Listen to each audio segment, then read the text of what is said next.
مطمئنم شما این ماینکرافت پلیرها رو دیدید که توی 5 دقیقه کمتر یک پورتال میسازن. بیا تا من بهتون یاد بدم. برای ساختش به 2 آیتم نیاز داریم.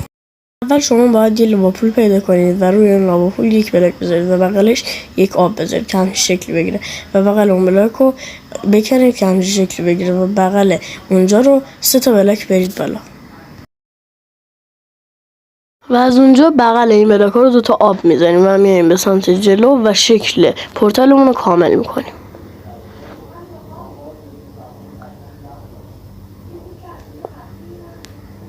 و میریم به پشت پورتالمون و اونجا آبهایی که گذاشتیم رو از بین میبریم